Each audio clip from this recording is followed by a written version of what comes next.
안녕하세요, 여러분. 오늘도 변함없이 찾아온 연애코치 다니엘입니다. 오늘은 제가 상담실에서 가장 많이 받는 질문, 아마 여러분도 한 번쯤은 고민해봤을 그 질문에 대해 이야기해볼게요. 지난주 상담실에 찾아온 미나 씨는 눈물 범벅이 된 얼굴로 이렇게 물었어요. 코치님, 저 정말 바보 같아요. 세 번째 연애에서도 똑같은 실수를 반복했어요. 그 사람은 처음엔 세상에서 날 제일 소중히 여기는 것 같더니 2달 만에 연락도 뜸해지고 결국 다른 여자와 바람이 났어요. 어떻게 하면 진짜로 나를 사랑하는 사람을 알아볼 수 있을까요? 여러분, 솔직히 말해볼까요? 연애 초기에 상대방의 달콤한 말과 행동에 취해본 경험 다들 있으시죠? 그리고 그 달콤함이 얼마나 오래 갈지 불안해하며 밤잠 설쳐본 적도 있으실 겁니다. 오늘은 그 불안함을 해소해드릴게요. 다가오는 남자의 진심을 어떻게 확인할 수 있는지, 그리고 오래 지속될 관계의 특징은 무엇인지 명쾌하게 알려드리겠습니다. 사실 많은 분들이 진심과 거짓 마음을 구분하려고 애쓰시는데요. 이건 첫 근본부터가 잘못됐습니다. 오늘 이 영상을 끝까지 보시면 여러분은 관계의 본질을 꿰뚫어보는 통찰력을 갖게 될 거예요. 그리고 더 이상 이 사람이 정말 날 좋아하는 걸까? 라는 불안한 질문 대신 이 사람과의 관계가 얼마나 건강하고 오래갈 수 있을까? 라는 더 중요한 질문에 집중하게 될 겁니다.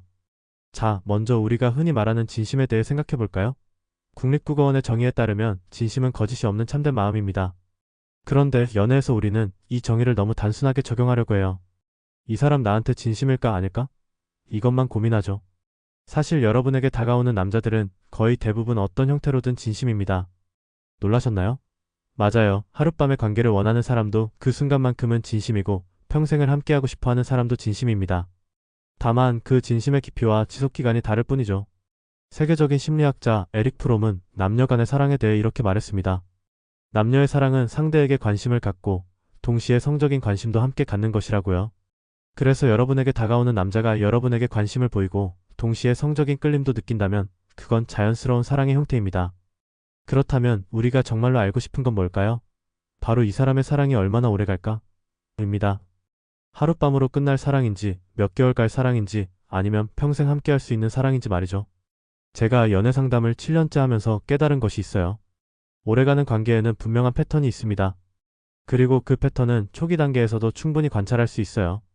오늘은 그 패턴들을 하나씩 살펴볼 텐데요. 이걸 알고 나면 여러분의 연애는 완전히 달라질 겁니다. 첫 번째로 주목해야 할 것은 그 사람의 예의 바름입니다. 여러분, 식당에서 데이트할 때 상대방이 서버에게 어떻게 말하는지 유심히 관찰해 보신 적 있나요? 이건 정말 중요한 포인트예요. 지난달 상담 받으러 온 지수씨 이야기를 들려드릴게요. 지수씨는 잘생기고 능력 있는 남자친구와 6개월째 연애 중이었는데 뭔가 불안함을 느꼈다고 해요. 어느 날 그 남자친구와 고급 레스토랑에 갔는데 음식이 조금 늦게 나왔다고 웨이터에게 큰 소리로 화를 내더래요. 내가 얼마나 바쁜 사람인데 음식이 이렇게 늦어? 매니저 불러와. 그 순간 지수씨는 깨달았대요. 아, 이 사람이 나한테는 친절해도 자기보다 낫다고 생각하는 사람들에겐 이런 모습을 보이는구나. 여러분, 사람의 진짜 모습은 그가 자신보다 사회적 지위가 낮은 사람들을 대할 때 드러납니다. 카페 직원, 택시기사, 편의점 알바생, 배달원. 이런 분들에게 예의 바르게 대하고 존중하는 사람인지 지켜보세요. 그런 사람이라면 여러분도 존중할 가능성이 높습니다. 반면 여러분에게만 친절하고 다른 사람들에겐 무례한 사람이라면 그건 여러분을 향한 특별한 존중이 아니라 그저 아직 여러분에게 본색을 드러내지 않았을 뿐입니다. 언젠가 그 무례함은 여러분을 향해서도 나타날 거예요. 예의 바른 태도가 있는지 확인하는 간단한 방법이 있어요. 데이트 중에 작은 실수를 해보세요. 음료를 실수로 엎질렀다거나 길을 잘못 들었다거나 그때 상대방의 반응을 살펴보는 거죠. 진정으로 예의 바른 사람은 여러분의 실수에도 차분하게 대응하고 여러분을 존중하는 태도를 유지합니다. 지난해 제 블로그 댓글에 한 구독자분이 이런 경험을 공유해 주셨어요. 첫 데이트에서 실수로 그의 흰 셔츠에 레드와인을 쏟았어요. 순간 너무 당황했는데 그는 웃으면서 괜찮아요. 이런 일은 누구에게나 있어요. 내가 화장실 가서 좀 닦을게요 라고 말했어요. 그때 이 사람이 정말 좋은 사람이라는 걸 알았죠. 지금 이 구독자분은 그 남자분과 결혼해서 행복하게 지내고 계신다고 해요. 다음으로 살펴봐야 할 것은 책임감입니다. 여러분, 책임감이란 무엇일까요? 단순히 약속을 지키는 것에서 그치지 않아요. 진정한 책임감은 자신의 삶, 자신의 공간, 자신의 일에 대해 주인의식을 갖는 것입니다. 제 친구 민수의 이야기를 들려드릴게요. 민수는 소개팅으로 만난 여자와 데이트를 몇 번 했어요. 어느 날 그녀의 집에 초대받아 가게 됐는데 문을 열자마자 깜짝 놀랐대요. 옷가지가 여기저기 널브러져 있고 설거지는 쌓여 있고 쓰레기통은 넘쳐 흐르고 그녀는 웃으면서 원래 좀 지저분해. 나는 정리정돈에 관심이 없어서 라고 말했대요. 처음엔 민수도 사람마다 성향이 다르니까 라고 생각했지만 계속 만나면서 그녀가 다른 영역에서도 비슷한 태도를 보인다는 걸 알게 됐어요. 계속 지각하면서도 나 원래 시간 개념이 없어라고 웃어넘기고 약속을 자주 취소하면서도 내가 너무 바빠서라고 변명하고 결국 민수는 관계를 정리했죠. 책임감 있는 사람은 자신의 일상을 스스로 관리합니다. 방이 깨끗하다고 해서 좋은 사람인 건 아니지만 기본적인 정리정돈과 위생관리는 자기 자신에 대한 존중과 책임감의 표현입니다. 또한 직장이나 학교에서의 태도도 중요해요. 난 이 일이 싫어. 이건 내 적성에 안 맞아. 난 이런 거 못해라는 말을 자주 하는 사람은 책임감이 부족한 경우가 많아요. 반면 이 일은 내가 맡았으니 최선을 다해야지 힘들지만 내 역할이니까 책임감 있게 해내야지라는 태도는 책임감의 표현입니다. 여러분, 제가 상담하면서 발견한 흥미로운 점이 있어요. 자신의 삶에 책임감 있는 사람은 관계에서도 책임감을 갖습니다. 그들은 여러분과의 약속을 소중히 여기고 관계에서 생기는 문제를 회피하지 않고 함께 해결하려고 노력해요. 최근에 안양에서 오신 현주 씨의 사례가 생각나네요. 현주 씨는 남자친구와 결혼을 앞두고 있었는데 집을 구하는 과정에서 갈등이 생겼대요. 남자친구는 난 부동산에 대해 아는 게 없으니 내가 알아서 해라고 말했고 퇴출 문제가 생겼을 때도 그건 내가 더 잘 알 테니까 내가 해결해라며 모든 책임을 현주 씨에게 떠넘겼대요. 결국 현주 씨는 결혼을 취소했는데 나중에 알고 보니 그 남자는 직장에서도 비슷한 태도였대요. 힘든 일은 동료들에게 미루고 문제가 생기면 자신의 책임을 인정하지 않았다고 해요. 반면 현주 씨의 새 남자친구는 우리 함께 해결해보자는 태도로 대출 문제를 함께 연구하고 주택시장에 대해 공부하면서 현주 씨와 함께 집을 구했대요. 현재 그들은 행복한 결혼 생활을 이어가고 있습니다. 자, 이제 세 번째 중요한 포인트인 대인관계에 대해 살펴볼게요. 많은 분들이 착각하는 게 있어요. 인기 많은 사람, 이 대인관계가 좋은 사람이라고 생각하는 거죠. 하지만 진정한 의미의 좋은 대인관계란 싫어하는 사람이 적은 것입니다. 인기가 많다는 건 어떤 의미일까요? 주목받고 많은 사람들이 그 사람과 어울리고 싶어하는 상태죠. 하지만 그게 건강한 대인관계의 지표는 아닙니다. 오히려 중요한 건 그 사람이 주변 사람들과 얼마나 평화롭고 존중하는 관계를 유지하느냐입니다. 서울에서 직장 생활하는 준영 씨 이야기를 들려드릴게요. 준영 씨는 직장에서 인기 최고의 남자와 연애를 시작했어요.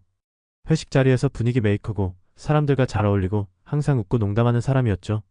하지만 몇 개월 지나면서 준영 씨는 이상한 점을 발견했어요. 남자친구가 뒤에서 동료들의 험담을 자주 한다는 거예요. 앞에서는 친한 척하면서 뒤에서는 쟤는 일 못한다, 쟤는 뭐만 하면 실수한다 같은 말들을 하더래요. 그리고 더 놀라운 건 그 남자친구에 대해 물어봤을 때 많은 동료들이 그냥 적당히 지내는 사이라고 말했다는 거예요. 겉으로는 인기가 많아 보였지만 실제로는 깊은 신뢰관계가 별로 없었던 거죠. 진정한 대인관계 능력은 깊이에 있습니다. 얼마나 많은 사람들과 어울리느냐가 아니라 얼마나 진실된 관계를 맺느냐가 중요해요. 그리고 그런 사람은 대개 갈등 해결 능력이 뛰어납니다. 여러분도 경험해 보셨을 거예요. 연인과의 갈등은 피할 수 없습니다. 중요한 건 갈등이 생겼을 때 어떻게 대응하느냐예요. 대인관계가 좋은 사람은 갈등 상황에서도 상대를 존중하고 문제 해결을 위해 함께 노력합니다. 제가 작년에 상담했던 커플 중 기억에 남는 사례가 있어요. 결혼 5년차 부부였는데 남편이 아내의 생일을 깜빡했대요. 아내는 당연히 서운했고 이런 말을 했대요. 당신이 내 생일을 잊어버렸다는 게 너무 서운해. 이때 남편의 반응이 참 인상적이었어요. 미안해. 내가 요즘 일에 너무 집중해서 중요한 걸 놓쳤네. 내 잘못이야. 어떻게 하면 내가 이 상황을 조금이라도 나아지게 할 수 있을까? 이렇게 자신의 잘못을 인정하고 상대의 감정을 존중하고 해결책을 함께 찾으려는 태도가 건강한 대인관계의 모습입니다. 반면 뭘 그렇게 예민하게 굴어? 나도 바빠서 그런 건데 이해해줘야지. 그냥 잊어버린 것뿐인데 뭐가 그렇게 큰일이야? 라고 대응했다면 그건 대인관계 능력이 부족한 거죠. 여러분, 연인의 대인관계를 판단할 때는 여러분과의 관계뿐만 아니라 다른 사람들과의 관계도 살펴보세요.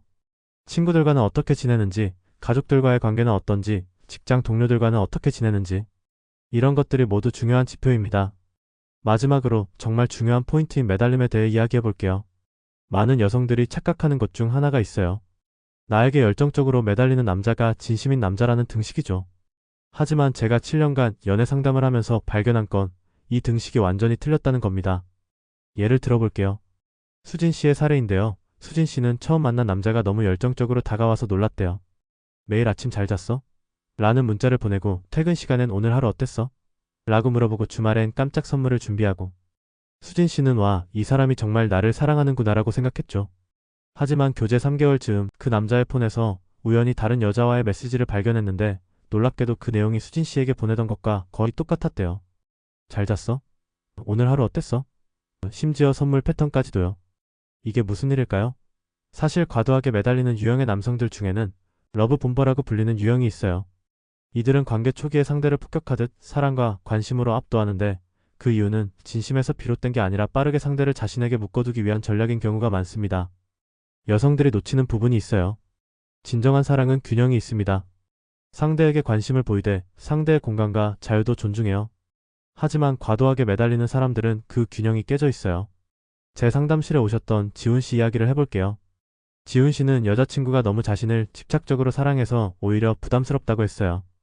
여자친구는 지훈 씨가 친구들과 만나는 것을 싫어하고 항상 위치 공유 앱으로 지훈 씨의 위치를 확인하고 답장이 늦으면 화를 내더라고요. 처음엔 나를 정말 사랑해서 그런가 보다라고 생각했지만 점점 숨이 막혀왔다고 해요. 진정한 사랑은 상대를 소유하려 하지 않아요.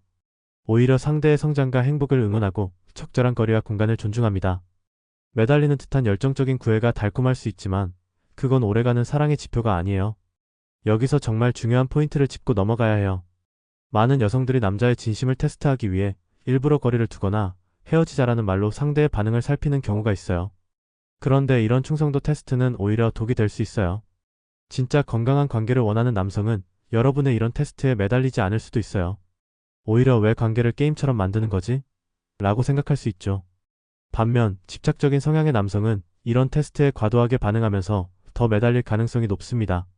제가 상담했던 유진 씨의 경험을 공유해드릴게요. 유진 씨는 남자친구의 진심을 확인하고 싶어서 우리 잠시 시간을 갖자라고 말했어요. 남자친구는 처음엔 당황했지만 이렇게 대답했대요. 내가 시간이 필요하다면 존중할게. 하지만 내 마음은 변함없어. 내가 준비됐을 때 연락해줘. 그리고 실제로 유진 씨에게 공간을 주었대요. 유진 씨는 처음엔 이 사람이 나를 별로 사랑하지 않나 보다. 내가 이렇게 말했는데 더 매달리지 않네라고 생각했지만 나중에는 그게 오히려 상대방의 성숙함과 자신에 대한 존중의 표현이라는 걸 깨달았대요. 지금 그들은 건강한 관계를 이어가고 있습니다. 여러분, 사랑은 소유가 아니라 존중입니다. 상대를 통제하려 하거나 집착하는 것이 아니라 상대의 성장과 행복을 함께 응원하는 거예요. 그런 관점에서 보면 과도하게 매달리는 사람보다 여러분의 공간과 결정을 존중하면서도 한결같은 마음을 보여주는 사람이 더 진정성 있는 사랑을 할 수 있는 사람입니다. 지금까지 우리는 오래가는 사랑의 4가지 특징에 대해 살펴봤어요. 예의 바름, 책임감, 건강한 대인관계, 그리고 균형 잡힌 애정 표현이죠. 이 4가지가 모두 갖춰진 완벽한 사람을 찾으라는 건 아니에요. 모든 사람은 부족함이 있고 성장하는 존재니까요. 하지만 이런 특성들이 기본적으로 갖춰진 사람이라면 여러분과 함께 성장하고 발전하는 건강한 관계를 만들어갈 가능성이 높습니다. 추가로 한 가지 더 말씀드리고 싶은 게 있어요. 바로 가치관의 일치입니다. 아무리 좋은 사람이라도 인생의 중요한 가치관이 너무 다르면 관계 유지가 어려울 수 있어요. 예를 들어 결혼과 가족에 대한 생각, 돈에 대한 태도, 종교적 신념, 커리어에 대한 계획 등등. 이런 주제들에 대해 완전히 같을 필요는 없지만 기본적인 방향성은 맞아야 건강한 관계를 이어갈 수 있어요. 제 친구 지은이의 사례가 떠오르네요.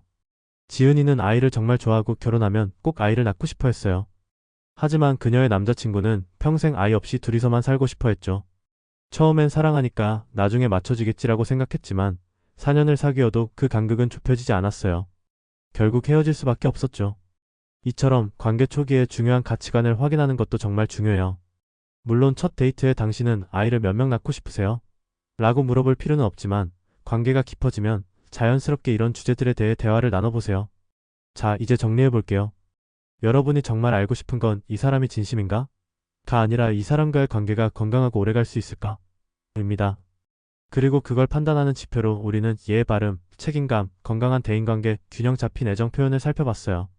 이런 특성들은 단기간에 확인하기 어려울 수 있어요. 그래서 관계를 서두르지 말고 충분한 시간을 두고 상대방을 알아가는 것이 중요합니다. 데이트 장소도 다양하게 바꿔보세요. 고급 레스토랑에서의 모습, 친구들과 함께 있을 때의 모습, 스트레스 상황에서의 모습. 이런 다양한 상황에서 상대방을 관찰하면 더 정확히 그 사람을 알 수 있어요. 또 한 가지 기억하셔야 할 건 여러분도 좋은 파트너가 되기 위해 노력해야 한다는 거예요. 좋은 관계는 혼자 만들 수 없어요.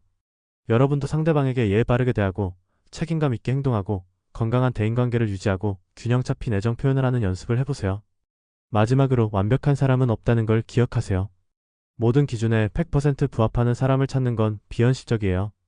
중요한 건 상대방이 성장하려는 의지가 있는지, 그리고 여러분과 함께 더 나은 관계를 만들어 가려는 노력을 하는지입니다. 여러분의 연애가 더 건강하고 행복해지길 진심으로 바랍니다. 구독과 좋아요 부탁드리고 여러분의 경험이나 질문이 있다면 댓글로 남겨주세요. 저는 연애 코치 다니엘이었습니다. 고맙습니다.